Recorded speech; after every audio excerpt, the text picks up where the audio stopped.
Pembicara pertama kali ini adalah Dr. Liku Satriani, MSI Med Spesialis Anak Konsultan. Beliau menyelesaikan dokter umumnya di Universitas Atmajaya tahun 2000, kemudian spesialis anak di Undip, lulus tahun 2009, kemudian fellowship kardiologi anak, lulus tahun 2012 dari FKUI. Beliau juga bekerja di 3 rumah sakit, yaitu di Hermina Bogor, Sekarwangi, Cibadak, Sukabumi, dan Rumah Sakit Jantung Jakarta tahun 2018 sampai sekarang. Silakan Dr. Liku, monggo Dr. Agus.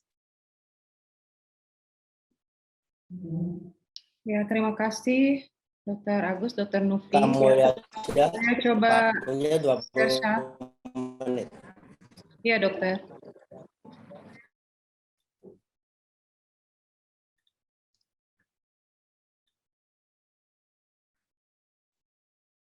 Sudah terlihat ya, Dok? Baik. Ya, Dok. Assalamualaikum warahmatullahi wabarakatuh. Terima kasih sebelumnya kepada moderator dan komoderator, Dr. Agus dan Dr. Nufi, juga kepada panitia PCU ke-10 Malang, serta UKK Kardiologi Anak IDAI yang telah memberi saya kesempatan untuk berbicara pada pagi hari ini. Hari ini topiknya adalah hipertensi paru, dan saya menit sampai jam berapa? Saya berkesempatan untuk sharing mengenai persistent pulmonary hypertensi in newborn. Jadi sebetulnya PPHN ini kalau misalnya dibicarakan tidak cukup waktu yang 20 menit yang diberikan oleh moderator, namun saya akan mencoba review bagaimana PPHN ini terjadi sehingga kita juga dapat melakukan tata laksana yang baik terhadap pasien dengan PPHN. Ini adalah hal-hal yang akan kita review pada pagi ini. Yang terpenting adalah kita mengingat kembali bagaimana proses terjadinya PPHN. PPHN ini apabila kita mengingat bahwa bayi atau janin intrauterin ini dia sirkulasinya berbeda dengan bayi yang sudah lahir. Di dalam gambar ini kita akan melihat bahwa garis vertikal itu menunjukkan adanya vascular resistant. Jadi posisi dari organ-organ tersebut sesuai dengan vascular resistance-nya. Pada saat fetal, ini hipertensi paru merupakan hal fisiologis yang terjadi, di mana terjadi pulmonary vascular resistance yang tinggi dan systemic vascular resistance yang rendah. Namun pada kondisi ini tidak akan memberikan masalah terhadap janin yang dikandung oleh ibu, di mana walaupun blood pulmonary flow ke paru ini rendah dengan PaO2 yang juga rendah, namun dengan adanya plasenta ibu ini akan memberikan oksigenasi yang cukup pada bayi untuk bertumbuh dan berkembang selama 9 bulan di dalam kandungan. Di dalam sirkulasi ini, dengan adanya ductus arteriosus, foramen ovale, dan ductus venosus, maka sirkulasi paralel yang terjadi pada bayi menjamin ketersediaan oksigen terhadap si bayi. Hal-hal atau faktor-faktor yang menyebabkan peningkatan pulmonary vascular tone pada intrauterin termasuk adalah faktor mekanis, di mana terjadi kompresi dari arteriol pulmonary kecil oleh alveoli yang masih terisi oleh cairan, dan kemudian tidak atau kurangnya distensi ritmik pada paru. Juga kita mengalami kekurangan dari vasodilator seperti prostacyclin dan nitrate oxide pada intrauterin. Namun vasoconstrictor mediator justru levelnya lebih tinggi seperti endothelin 1 dan tromboksan. Disebutkan juga bahwa serotonin akan meningkatkan pulmonal vascular resistant pada fetal, sehingga dianjurkan untuk tidak memberikan serotonin reuptake inhibitor selama masa kehamilan. Yang paling penting dalam terjadinya PPHN ini adalah transisi pada saat bayi lahir.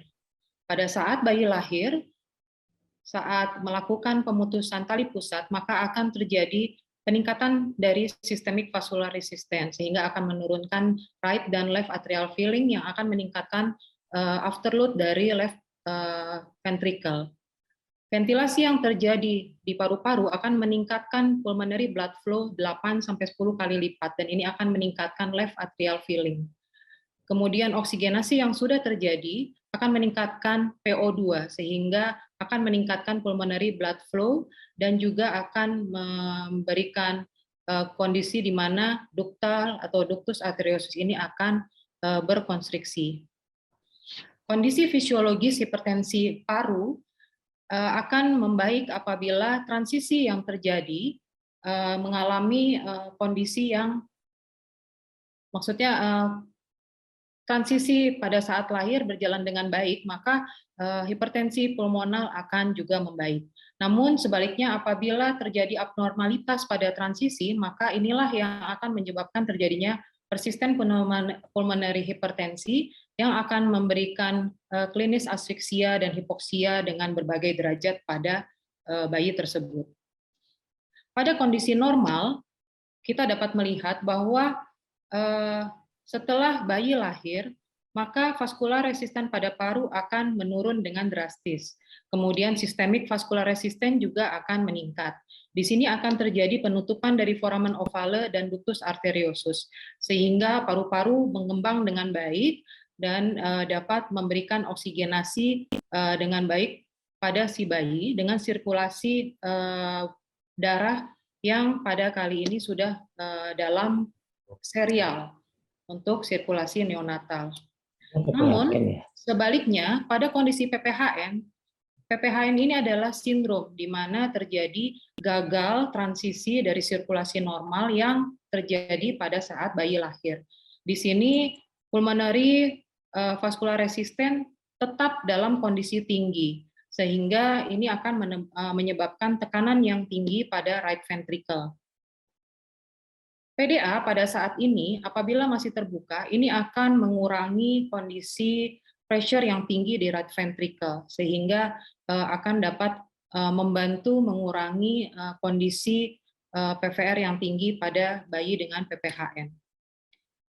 Pathway ini sudah disebutkan oleh pembicara sebelumnya, 3 pembicara juga sudah menayangkan pathway ini, bahwa ini adalah pathway vasodilator pada bayi yang berperan dalam proses terjadinya PPHN. Dengan kita mengetahui pathway ini, kita akan dapat memilih vasodilator mana yang nanti dapat memperbaiki kondisi bayi dengan PPHN. Pada PPHN terdapat lingkaran setan atau vicious cycle dari PPHN, kemudian right ventricular failure, kemudian juga dengan sistemik hipotensi, di mana pulmonary hipertensi akan menyebabkan penurunan dari pulmonary venous return, dan ini akan menurunkan LV preload, sehingga akan terjadi sistemik hipotensi. Ini menyebabkan terjadinya hipoksemia sistemik yang akan menurunkan perfusi dari arteri koroner. Hal ini akan menyebabkan iskemia pada miokardial, dan dengan adanya stress dari kardiomyocyte ini akan menyebabkan RV dilatasi, sehingga terjadi penurunan dari kontraktilitas dari right ventricular. Hal ini akan menyebabkan pulmonary arterial flow menurun. Dengan kondisi seperti ini akan terjadi remodeling dari pulmonary vasculatur, sehingga pulmonal akan mengalami vasokonstriksi. Ini akan menyebabkan bertambahnya peningkatan pulmonary vascular resistance, sehingga hipertensi pulmonal tidak akan berakhir apabila kita tidak melakukan sesuatu untuk memutus rangkaian lingkaran ini. Epidemiologi dari PPHN disebutkan bahwa PPHN ini terjadi pada 0,4 sampai 6,8 per 1000 kelahiran hidup. Kemudian lebih banyak pada bayi-bayi aterem, dan dengan insiden untuk bayi prematur sekitar 5,4 per 1000 kelahiran hidup. Angka ini memenuhi 10% dari admisi NICU dengan mortalitas rate sekitar 10% pada kasus-kasus moderate dan severe. Dan ini merupakan penyebab sekitar 30-50% mortality rate pada bayi-bayi aterm. Dalam penanganan PPHN, penting sekali bagi kita untuk mengetahui etiologi, karena biasanya kita akan melakukan tindakan atau tata laksana terhadap PPHN berdasarkan dengan etiologi yang menyebabkan terjadinya PPHN. Yang pertama adalah idiopatik. Idiopatik di sini tidak kita temukan adanya kelainan pada paru, namun akibat dari remodeling vaskuler yang tidak normal, ini mengalami penurunan pada KIPI sehingga akan menyebabkan pulmonary vasoconstriction. Kemudian apabila terjadi abnormalitas transisi pada bayi seperti adanya prenatal asphyxia, RDS, dan transient tachypnea of newborn, ini akan menyebabkan gangguan pada vasodilatasi pulmonari pada saat lahir.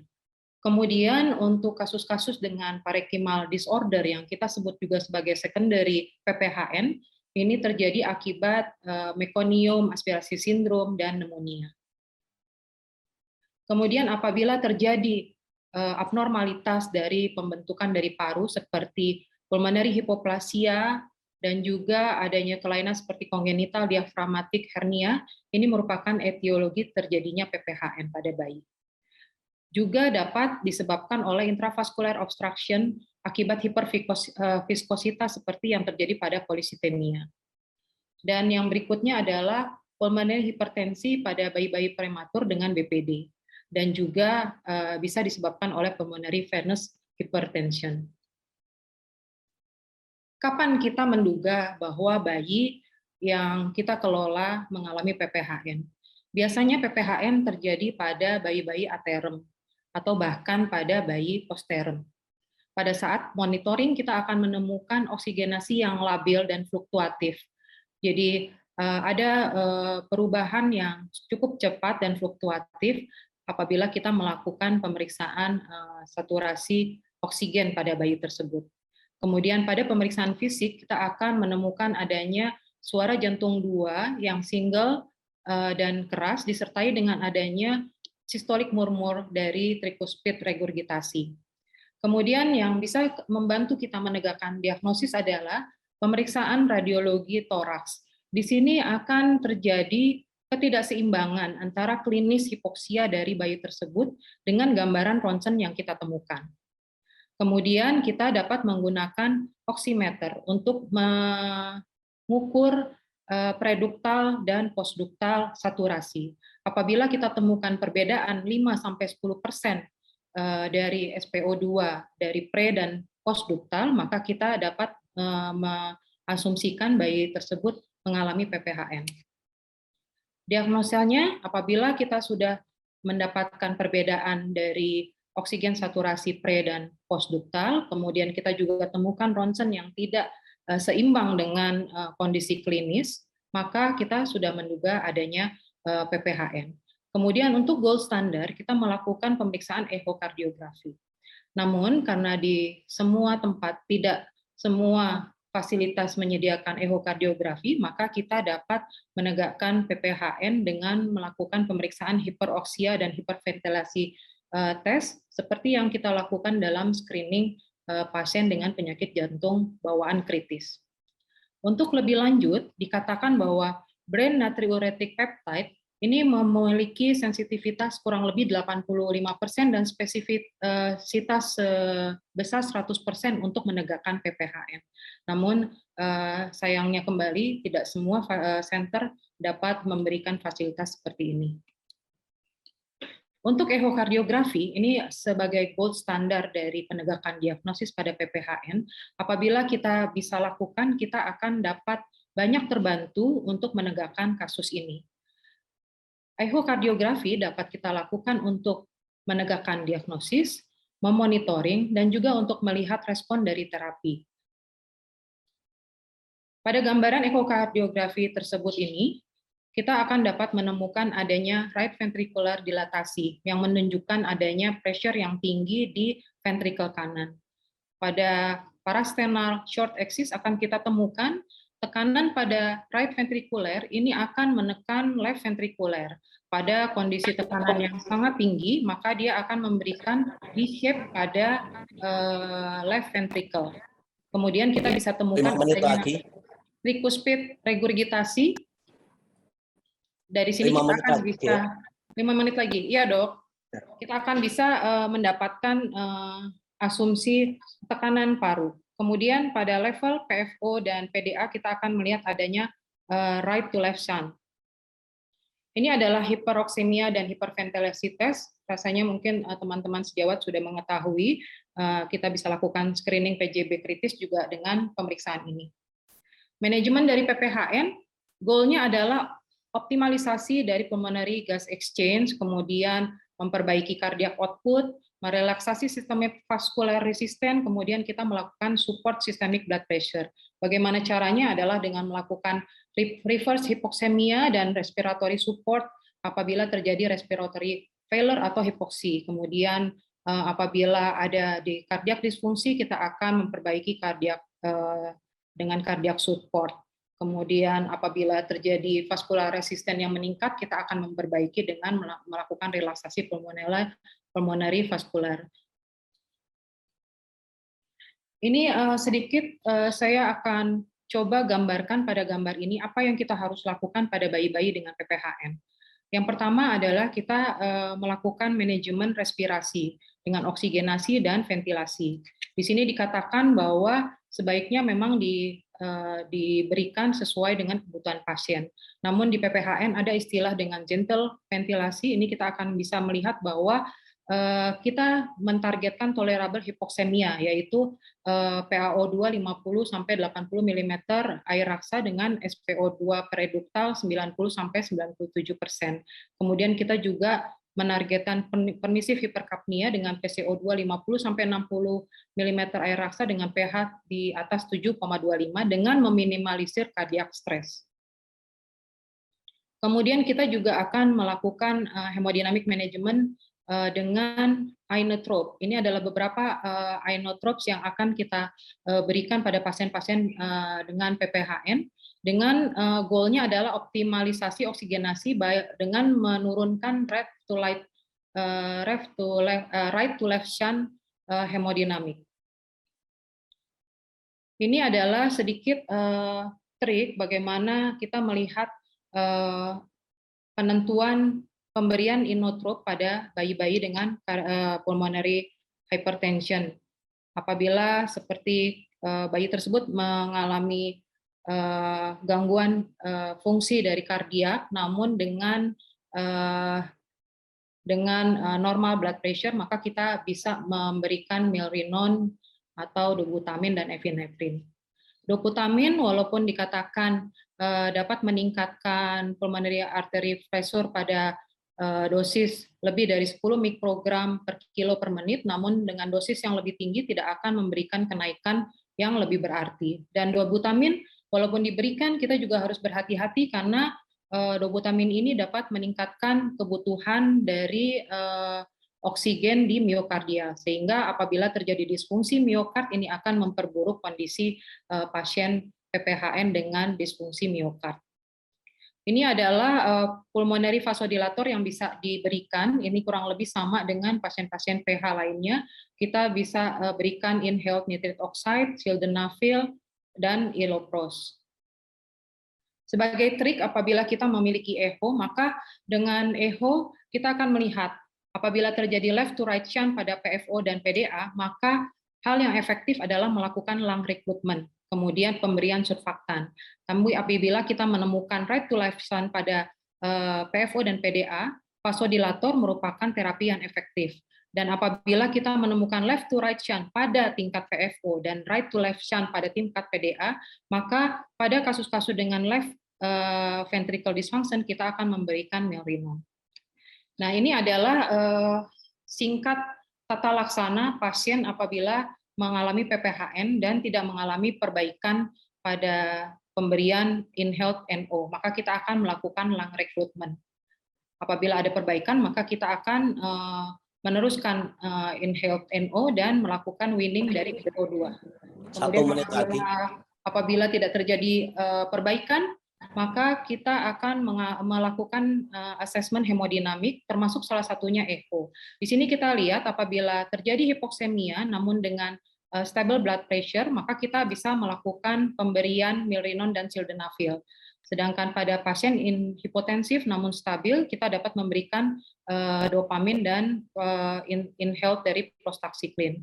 Kemudian apabila hemodinamiknya tidak stabil dan penurunan atau perburukannya terjadi secara cepat, disinilah kita mendapatkan indikasi untuk melakukan tata laksana dengan ECMO. Saya rasa dari saya cukup sekian, Dok. Terima kasih